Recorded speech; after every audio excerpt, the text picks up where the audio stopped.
What's good? What it do? You already know who it is. It's Mr. UKNOOo TV up in this mug. You heard me? Now check this, right? First and foremost, I want to thank all my subscribers. I want to thank all my new subscribers. Thank you for watching, liking the videos, sharing. If you're new to the channel, please hit me with a like.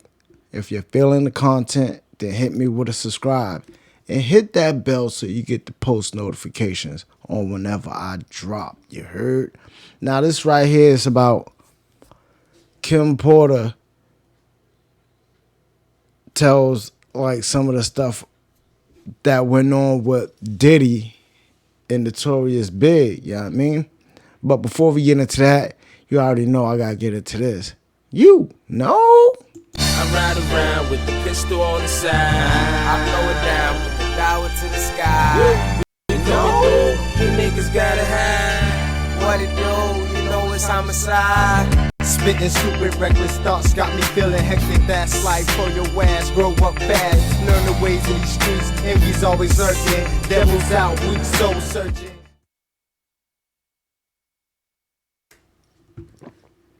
Yes, sir. You know what I mean? As I said, man, this is about Kim Porter stating that she had videos and stuff like that and basically talking about the real inside issue with Puffy and Biggie. Let's get into this, yo. Let's get into this.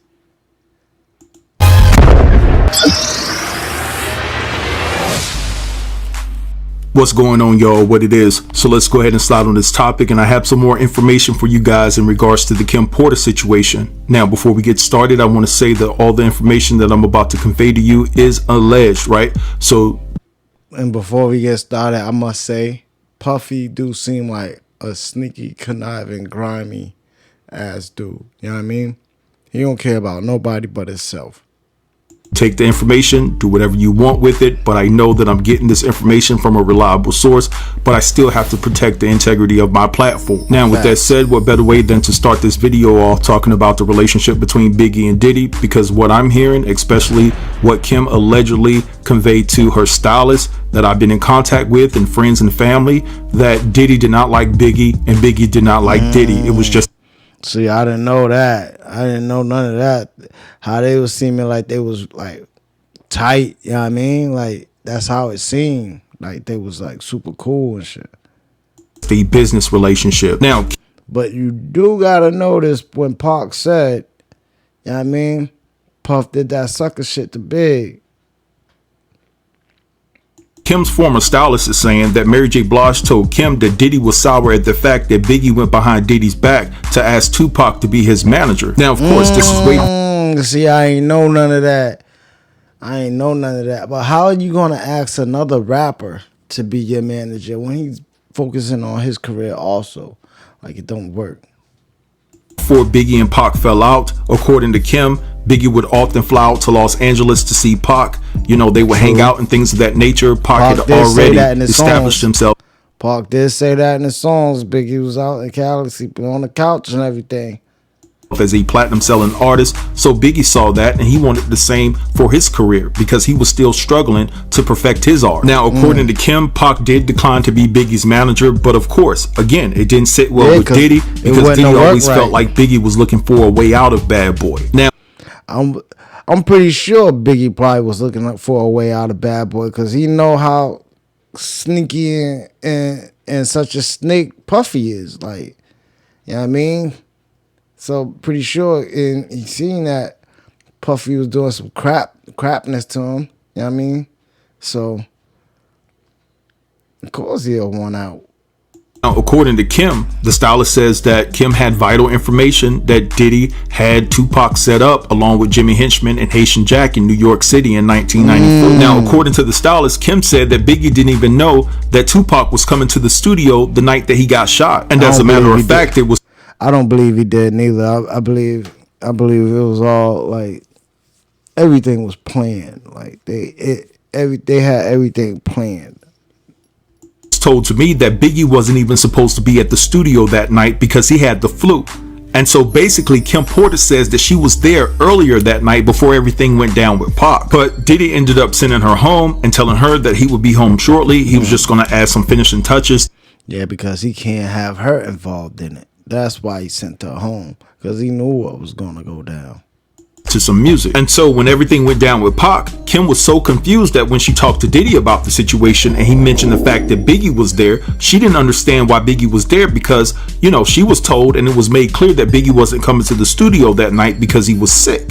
And so she ultimately feels that Biggie and Pac were both set up that night, because according to Kim, it was already established that Big wasn't coming to the studio that night. And as a matter of fact, Kim said that she had a conversation with Biggie and Biggie sounded terrible on the phone. And she sent Biggie well wishes, hoping that he... So if he had the flu and sounded terrible, why are you in the studio? Because you ain't gonna, even if you're sick, you got the flu and you sound horrible and you go try to do a trick, you're not gonna have the win. You know what I mean? Because that flu drains you, man. That flu drains you and have you weak and tired. You know what I mean? So, and his voice won't even sound the same, even if he's doing something like. So what's the point of being there? He felt better. But after Kim heard everything that went down with Pac and then learning of the fact that Biggie was present when all of it went down, it didn't sit right in Kim's soul that, like, yo, I thought Biggie wasn't supposed to be there. And so when she asked Diddy about the situation, his explanation was that he really needed Biggie to come in and re-record a certain part for a song. So he stressed to Biggie that it was imperative that he came to the studio because they needed to get it done that night. And why though, when he sound like shit?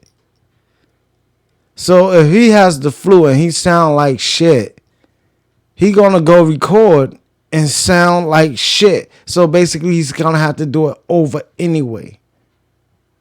You know what I mean? Like, it could come out good, but then again, he ain't gonna have the energy like that if he's that sick. You know what I mean? Like, come on, man. according to the stylist, Kim called total BS on that. She said that right? Biggie was called to the studio first, so that when Pac got there, they had already conspired to set Pac up.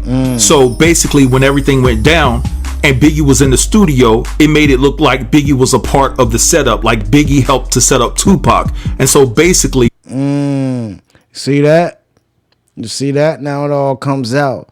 That's what they do. They wait a couple years and they come out with shit. Like, you know what I mean? Like, now it all come out. So Puffy had Pac set up and then had Biggie there to make it look like he was a part of it, to having Pac set up. When all actuality, Pac had no clue of what was, Biggie had no clue of what was going on. He didn't know Pac was coming in. You know what I mean? Like, it's messed up. That was a plan executed by Diddy, Jimmy Henchman, and Haitian Jack, right? And so basically, they were going to monetize off that and make money off of this East Coast West Coast beef at the expense of damaging the lives of two former best friends. Now, according to the stylist, Kim said that she had a recording that Diddy said on multiple occasions that Biggie was worth more to him dead than alive. See? And that's why these labels be killing off these artists, man. Because they're worth more dead than alive. You know what I mean? And then they put a life insurance out on them. You know what I mean? Just in case anything happens. You know what I mean? They still recoup that money. They still getting that bread. And they going to continue to get that bread. You know what I mean? Unless the family decide to hop in and be like, no, you know what I mean? We're going to take some part. But they're going to find a way to still get money off them. And so that's what they do, man. These labels, they'll kill you off because you are worth more money dead than alive. So when they kill you off, your sales are going up tremendously because everybody's going to want to buy your album. They're watching your videos now. And they doing all this, buying your merch, everything. So, yeah, they raking in the dough off of it, man. And in her mind, she knew right then and there that Diddy was dangerous. Now, another thing that was puzzling for Kim is the fact that when Diddy made the move to LA, she questioned, like, how in the hell are you going to be able to move to LA and live comfortably? Because you had all of this beef with these West Coast ninjas. Like, it's not going to be safe. Well, according to Kim, Diddy paid a hefty price to stay out in LA. Of course, and plus he got the LBGTQ. Am I saying it right? LGBTQ, LMNOP, whatever. That community will protect him. You know what I mean? Because we all know Diddy is bisexual. You know what I mean? He took the gay oath. He's bisexual. You know what I mean? So we know that. We know Diddy like messing with dudes. You know what I mean? So, of course, yeah, he will label himself that, and they will get the protection from that. Because you can't say nothing. Because they all come out and be on you. Like, that ain't happening. And also, Diddy had obtained footage that Kim had access to that features some of your most prominent artists from the West Coast. We're talking about some of your biggest producers from the West Coast. And I mean big producers. Like, I don't even want to get into naming names because this is a very slippery slope.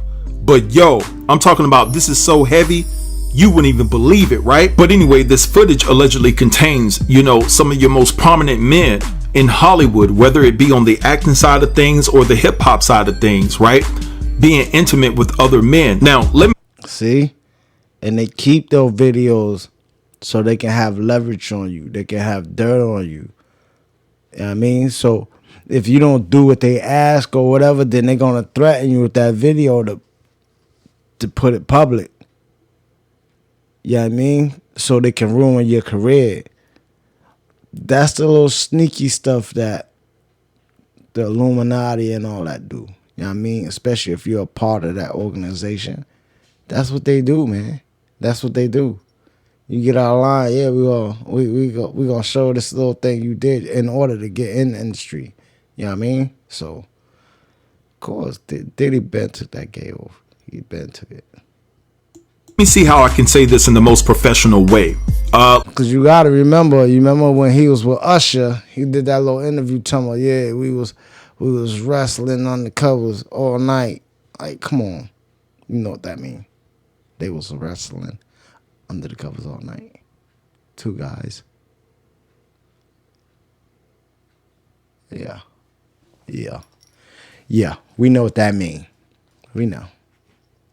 Let's just say that some dudes like taking it and some dudes like receiving it. And so Kim said that this footage was forwarded to those same individuals that have a problem with Kyrie and Kanye. And so these individuals, right, these rappers, these hardcore artists out there in LA, they've been told to stand down by that community. Exactly. And they don't want to disrespect that community. Exactly. Because there's a whole lot of things that can go down dealing with their family members and things of that nature. Exactly. So basically, Diddy is being protected by the same individuals that have an issue with Kyrie and Kanye. And when you think about it and you analyze how Diddy be moving, like, look, Diddy is the same hue as me, right?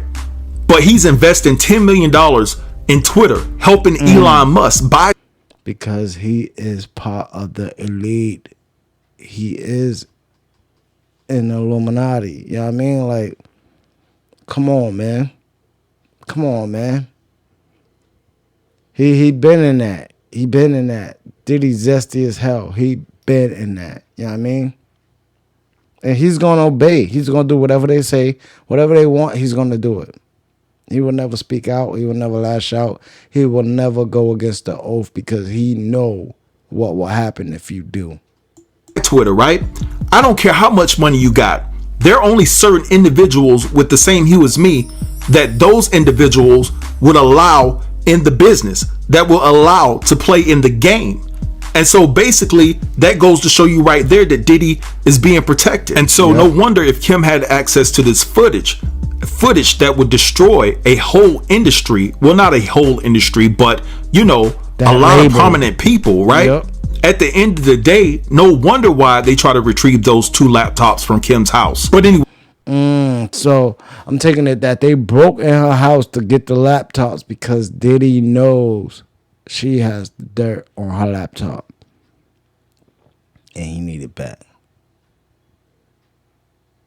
So I'm pretty sure he went to the extreme to try to get it back.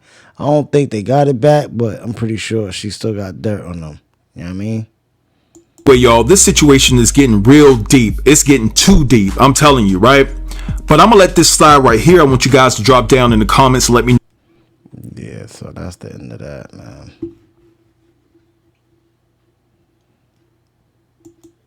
Yeah, that's crazy, yo. Cause you know what I mean? This industry is a sneaky industry. You know what I mean? They will go to the extreme to hide stuff. They will do what they have to do in order to get stuff done. You know what I mean? Nobody in the industry is your friends. So don't think that. You know what I mean? Don't think that. But you already know, man. It's about that time for me to slide on up out of here. So make sure y'all leave y'all feedback in the comment section, letting me know what y'all think about this video. You know what I mean? Like, share, and you already know. Subscribe, you heard? It's Mr. UKNOOo TV. Out.